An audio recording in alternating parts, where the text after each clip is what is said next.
Ассалому алайкум дӯстони азиз, ин шабакаи Голос Мигрант мебошад ва ман Қурбонов Ҳабибулло бо шумо ҳастам. Имрӯз дар бораи якчанд хабарҳои нав, ки ба муҳоҷирон алоқаманд аст, бо шумо ҳамсӯҳбат мешавем. Аслан суҳбат мекунем дар бораи ду қарори нав ва қарори хело нохуб, ки барои муҳоҷирон аз 1 июл, аз 1 ҳамин моҳ ва имзо расид. Дар бораи ин суҳбат мекунем ва ҳамчунин дар бораи ба ҳабси умрбод, яъне пожизненный гирифтани як нафар қассоби муҳоҷирон ва ҳамчунин дар бораи ҷанги тоҷикҳо бо узбекҳо дар охири навор каме суҳбат мекунем. бародароне ки ба фурӯши доруҳои табиӣ, яъне доруҳои гиёҳӣ, ки аз Миср оварда мешавад, машғул ҳастанд, як аксия пешниҳод карданд.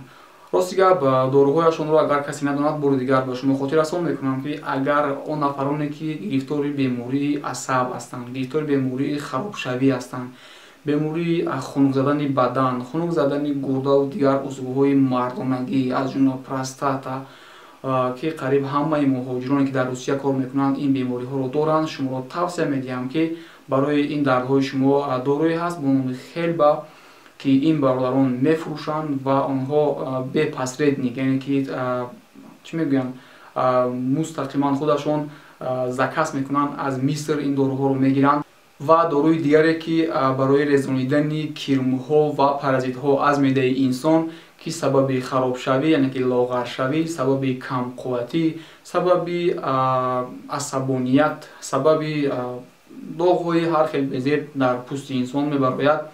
Хулоса ин доруҳоро ин бародарон сифати аълояшро аз Миср худашон мустақиман заказ мекунанд ва ин дафъа як партияи калон заказ карданд, ки мехоҳанд як аксия пешниҳод кунанд. Ин аксия давоми 10 рӯз амал мекунад ва дар ин 10 рӯз ҳар касе ки занг зада аз 5 дору зиёд харидорӣ кунад, барои шумо скидка пешниҳод карда мешавад. Бародарон барои ман гуфтанд, ки ҳар нафаре ки мехоҳад табобат бигирад, дар табобат як шиша ба онҳо кифоя нест, яъне ки 2-3 шиша, ва агар шумо 2 нафар бошед 6 шиша, яъне ки 6 дору агар заказ кунед, дар ин ҳолат барои шумо аксия аст, арзонтар доруҳоро метавонед дастрас намоед. ҳатман занг бизанед ва онҳое ки мехоҳанд бо ин бародарон дар оянда ҳамкорӣ кунанд, ки бисёр ба тавре чӣ ки баъдамон мегӯянд оптум бор бигиранд, метавонед занг занед, бо нархҳои хело арзон тайёр ҳастанд, ки шуморо бор бидиҳанд, бо шумо ҳамкорӣ бикунанд. ва ҳамчунин онҳое ки мехоҳанд ба Тоҷикистон равон кунанд, чунки дар Тоҷикистон ёфтани ин гуна доруҳо бо ин хел сифатҳояш ёфтан хело душвор аст, шояд ки тамоман наёвед. инҳо метавонед шумо аз ин бародарон борҳоро гирифта ба Тоҷикистон равон кунед ва он нафароне ки дар Тоҷикистон ниёзманди ҳамин доруҳо ҳастанд, чӣ барои хунукзадагӣ, барои барқарор намудани мардонагӣ, яъне простата, дигар чизҳо, ё ин ки барои кирму паразитҳои хонавода, метавонед ин доруҳоро заказ намуда ба Тоҷикистон равон кунед. Боса ин аксия 10 рӯз давом мекунад ва дар давоми ҳамин 10 рӯз кӯшиш кунед, ки занг занед, аз ин бародарон доруҳоро ба нархи арзон харидорӣ кунед. хоб, акнун биёед мегузарем ба хабарҳо.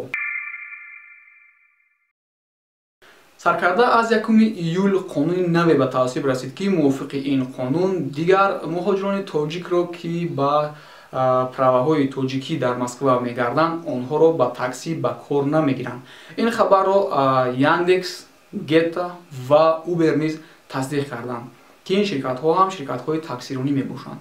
имрӯзҳо дар Русия қариб 40% таксиҳоро муҳоҷирон ташкил медиҳанд ва чанд муддате буд, ки ба муҳоҷирон иҷозат дода буданд, ки бо праваҳои ватанияшон таксиронӣ бикунанд.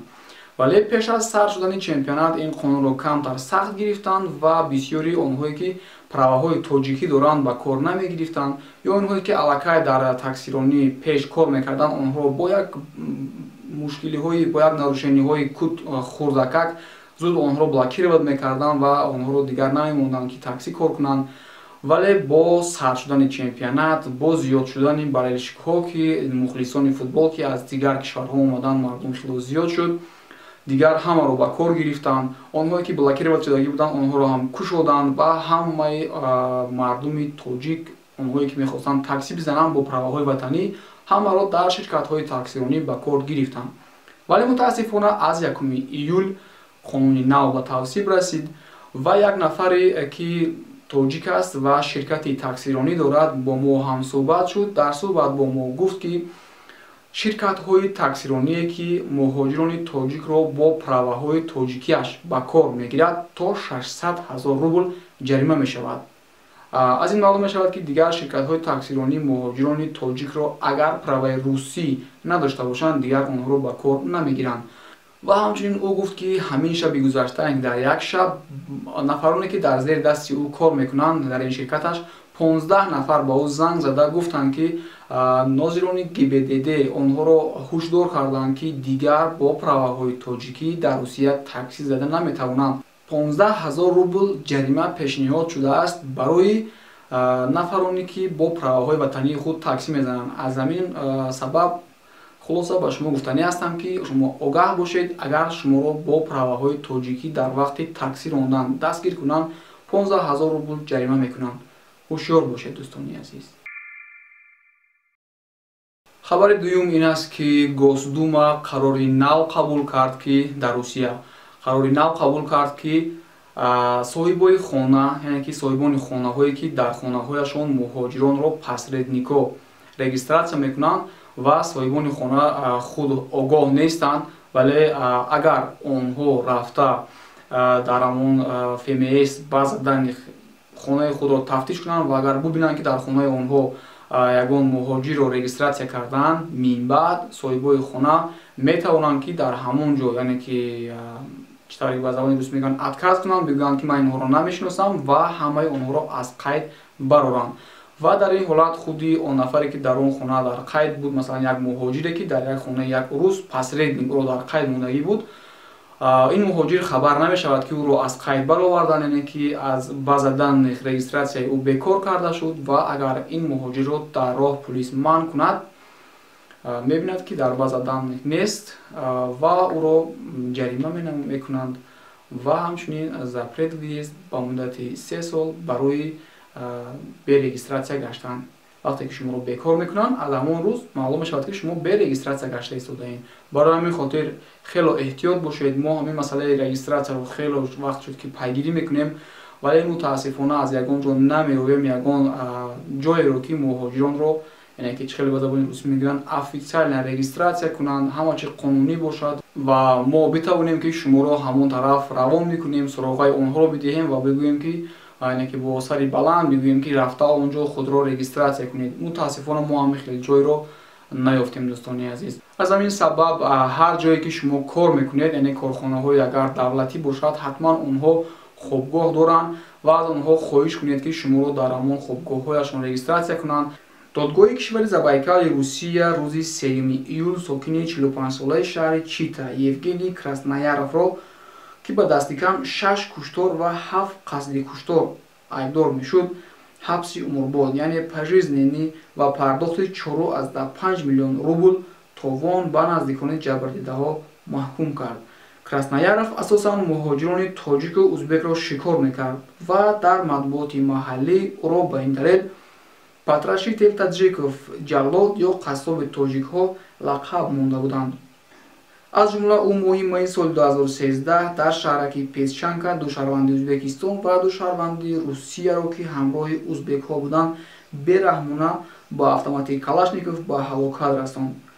аз он ҳамлаи пурсарусадо фақат як нафар ҷон ба саломат бурд. аксари қурбониҳои ҳамлаҳои ин марди шаҳрвандони Ӯзбекистон ва Тоҷикистонанд ки як қисмашон дар Чита ба фурӯши меваву сабзавот машғул буданд. хабари дигаре ки хело моро ғамгин кард, ин наворе аст ки дар бисёри шабакаҳо дар YouTube қариб ҳамаи шумо тамошо кардед. наворе ки ҷанги ӯзбекҳо ва тоҷикҳо ба наздикӣ, яъне 26 июн шуда гузашт.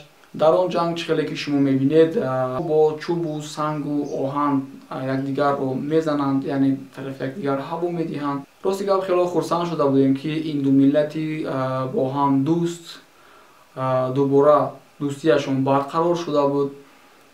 вале мутаассифона ин хеле видеоҳоро, ин хеле наворҳоро дида хело ғамгин мешавед. ман аз ҳамаи шумо аз ҳамаи бародарони тоҷик, аз ҳамаи бародарони узбек эҳтиромона хоҳиш мекунам ки ҳар масъалаҳое ки ба шумо пеш мебиёяд ба таври сулҳомез аминро ҳал кунед. дар аввалҳои моҳи рамазон вақте ки мо спецприёмники Сахарова рафтем, дар он ҷо вақте ки мо фаҳмидем ки дар як камера ҳам узбекҳо ва ҳам тоҷикҳо мешинанд, мо нахостем ки танҳо ба тоҷикҳо хӯрокаву либоса бубарем, вақте ки онҳо мепӯшанду мехӯранд ва бародарони мо узбекҳо дар бари онҳо нишаставу тамошо мекунанд. Мо инро ба худ дуруст нашуморидем ва тасмим гирифтем ки ҳам ба тоҷикҳо ва ҳам ба узбекҳо бубарем хӯрокаву либосаву дигар чизҳои лозимӣ дар моҳи Рамазон. яъне ки чӣ гуфтаниям, мо махсусан ман бисёр мехоҳам ки ин дӯстие ки байни мо узбекҳо ҳаст ҳаргиз канда нашавад ва ин ҳар чӣ қадар зиёдтар барқарор шавад. аз ҳамин хотир бозам такрор шавад, аз ҳамаи шумо эҳтиромона хоҳиш мекунам ки биёед дӯстиамонро мустаҳкамтар кунем. барои ҳар як масъалаҳои ночиз, ҳамин хел ҷангҳое ки мебинед нахезонем ва дар назди дигар миллатҳо худро шарманда насозем, то ин ки дигарҳо нагӯянд ки бубинед ки дӯстияшонро ҳамагӣ якчанд моҳ нашудаасту анакнун боз сар шуд ҷангу хархашаҳояшон. рости гап хело ва хело ғамгин ҳастам аз ин наворе ки дар ютуб паҳн шуд ва бисёриҳо ба ҳоли мо ва ба ҳоли узбекҳо, яъне ба ҳоли ин ду мардуми дӯст ки мо худро дӯст эълон кардем, ба ҳоли мо хандидам. ба ҳамин ин наворро дӯстони азиз ба охир мерасонам. агар навор ба шумо маъқул шудагӣ бошад, ҳатман падилица кунед ба дигар ёру дӯстони худ. обуна шуданро фаромӯш насозед. хайр дӯстони азиз, то наворҳои оянда.